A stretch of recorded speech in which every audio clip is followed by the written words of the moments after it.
مرنے کے بعد کی جانے والی قدر اور دل دکھانے کے بعد مانگی جانے والی معافی کا مطلب نہیں ہوتا۔ زندگی اس طرح گزاریں گویا کوئی دیکھ ہی نہیں رہا، اور اپنے آپ کو اس طرح ظاہر کرو جیسے ہر کوئی سن رہا ہو۔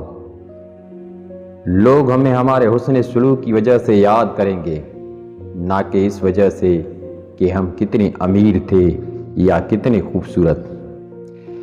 اس دنیا فانی ہر چیز عارضی ہے۔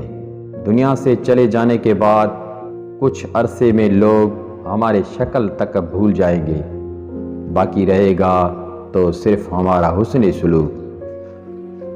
بات اچھی ہو تو کانوں کے حوالے کر دو، ورنہ ہر بات ہواؤں کے حوالے کر دو۔ ان کی خاموشی سے ڈرو جن کا آپ نے دل دکھایا ہے، کیونکہ اگر انہوں نے کچھ کہا نہیں یا کچھ کیا نہیں تو بدلے میں خدا ضرور کچھ کرے گا۔ زمانے کی گردش سے دل شکستہ ہو کر نہ بیٹھو، صبر کرو، اگرچہ یہ کڑوا ہے لیکن اس کا پھل میٹھا ہے۔ کہنے سے پہلے سوچو، کرنے سے پہلے سیکھو، پرکھنے سے پہلے سمجھو، اور درد دینے سے پہلے درد محسوس کرو۔ انسان کمزور نہیں، نفس کمزور ہے۔ عمل میں تاخیر نہیں، نیت میں خلل ہے۔ وقت کی کمی نہیں، سستی کی لت ہے۔ رزق کی کمی نہیں، حرص کی بہتات ہے۔ دنیا میں کھیلنے کے لیے ہزاروں کھیل موجود ہیں، مگر لوگ زیادہ تر دوسروں کے جذبات سے ہی کھیلنا زیادہ پسند کرتے ہیں۔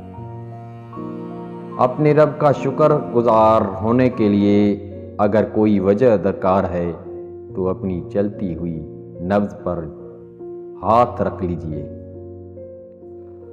ہم دوسروں کو ان کے کردار پر نہیں، اپنے ضرورت کے معیار پر رکھتے ہیں، اس لیے ضرورت بدل جانے پر رویے بھی بدل جاتے ہیں۔ ہمارا رب زندگی اور حالات بدلتا رہتا ہے۔ جب دکھ اور سکھ تو یہ محسوس کریں یہ وقت بھی گزر جائے گا۔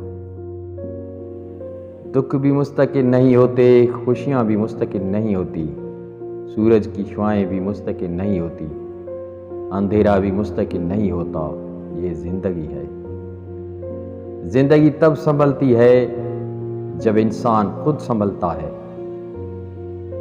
سب کچھ کاپی ہو سکتا ہے لیکن قسمت اور نصیب نہیں۔